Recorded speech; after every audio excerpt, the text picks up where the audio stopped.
Jake's POV. One more rather intense sparring session later, and I was back in Suma and Luna's room. I was being treated for the injuries I'd received during the third round.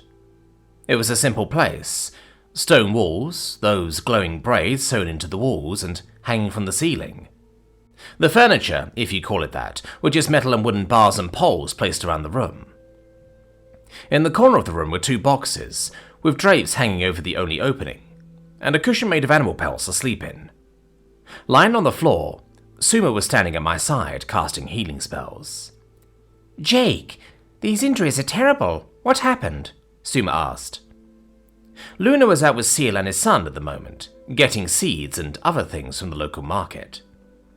I ran out of mana in the third round of training and got hit by easily 30 spells in less than 10 seconds, from all sides, I groaned, wincing in pain with every other breath. "Well, after training with the Royal Mages, I suppose I cannot be surprised that you were injured. How did your other teammates fare?" "No, it was just me versus them," I said. Suma gasped and snorted in shock. "What? Then it is no wonder you were injured so badly. Why did they not stop after the first round if they were not going to at least heal you?" "I wasn't hurt until the end of the third round. Actually, they ended it because I was injured. They had healers there, but I wanted you to heal me instead since, you know." I coughed hard, feeling my chest rattle and bringing my hand to cover my mouth as I did. Pulling it away, I saw some blood, and a cold chill ran straight down my spine and into my stomach. "Oh, that's probably not good." Suma immediately fluttered over to my chest and started another healing spell. "Never before have I been so grateful for all those confusing lessons on your people's anatomy," she said in a frustrated huff. "Just wish I could have made it for that final round. If I hadn't run out of mana, my magnetic barrier spell would have stayed up." "Jake, it is nothing short of a miracle that you lasted one round, let alone two, and alone no less." "You know I won those first 2 rounds," I said smugly. "You have a head injury, Jake," Suma said, unfazed. "Once you have stopped spitting up blood, I will treat that too." "No, really," I protested, "and I think I could have won the third one too." "If they had not pelted you relentlessly with attack spells?" Suma asked, her voice dripping with sarcasm. "Exactly." Reaching a hand into my pocket, I pulled out a small wooden plank, engraved with runic symbols and the Queen's seal, and showed it to Suma. "Got this, though." "Oh, a room maker's permit." "Yup, totally won it," I said, just before my toe suddenly popped back into place, sending a sharp and stabbing pain through my entire foot. "Ah! Son of a... Ow!" "That was the last of your injuries. Please, in the future, if you plan on breaking every bone in your body again, change your plans." "It wasn't every bone." "But it was quite a lot of them." She shook her head, probably annoyed. "What are your plans now that you have your license?" "Nothing immediately, but when we get back to Zak Asham, it'll help with my work with Selakar." "And what about for the rest of the day? Not another sparring session, I hope?" "No, but I wish it were," I said, suddenly feeling anxious. "It's time." "For?" "To learn how to heal myself." Holding up my missing hand, she suddenly realized what I meant. "Do you want me to stay with you while you do?" Suma asked, trying to be gentle, but I'm sure she was still nervous about what happened in the desert. She was no more excited about this than I was. "Yeah, that..." A deep guttural sigh escaped my lip, almost without me even noticing.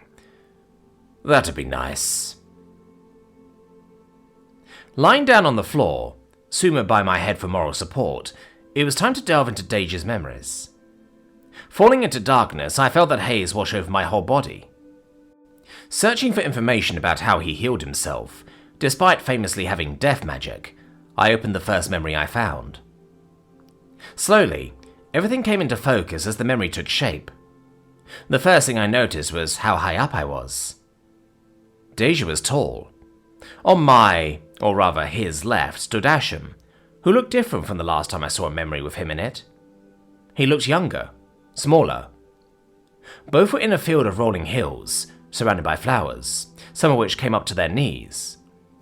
He was using magic to create illusions, and they both were watching them. "Let us begin our lesson," Asham said, his voice rolling like thunder, even despite his youth. "Thank you again, my friend.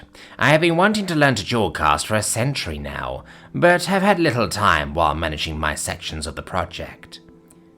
"It is my pleasure, Deja. I know how hard you have been working with the Nume and am more than happy to help." The illusions began to take shape. However, it was not pictures, but words written in a language I did not know, floating in the air. Queen Ompera's POV. "Leave us," I ordered my staff. "Sven and I must have a private conversation regarding important matters of state." Immediately, they all left my private chamber, leaving myself and Sven alone, finally. We lay down in my roost, my head resting on his wing. It had been a long day, full of boring military and diplomatic talks and meetings. All I wanted now was to rest and enjoy my time with him alone. "Important matters of state? I am certain they all know the truth by this point. Why bother keeping a secret from them further, Ompera?" Those gossips would tell our whole kingdom if I ever actually confirmed anything. Let them keep whispering rumors quietly, I told him, closing my eyes and relaxing. "Did anything interesting happen today?" Sven asked. The campaign to push out the Union from the island of Sangu has officially started. Forces left today, prepared to use tactical scale magic. Evacuations will begin immediately, but I do not want to talk about that, I told him. "Okay, then what about the Viking familiar? You went and watched his training today, yes? What did you think?" I stopped for a moment, unsure how to answer. He terrifies me. "Someone is scary enough to frighten you? He must be quite the intimidating fellow then," Sven joked. Never once in my life have I met someone with so much mana and such complex and powerful spells. When I requested the general to test him under the guise of training the Royal Mages, I knew what to expect, somewhat. I've used my mana gaze on him before, but I have never seen his complex spells in use until today. Images of the training flashed into my mind. "What did he look like?" The sheer amount of mana that the spell he used to protect himself with was staggering.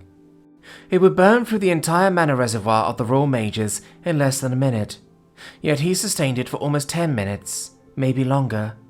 It looked like wave after wave of mana was just devoured by the air itself. Mana flickered in the air like lightning. Regarding complexity, the only thing I've ever seen even came close to it was ritual magic and tactical scale magic, but none of that was what truly frightened me. "Then what?" Sven asked, listening intently, clearly uneasy with my descriptions.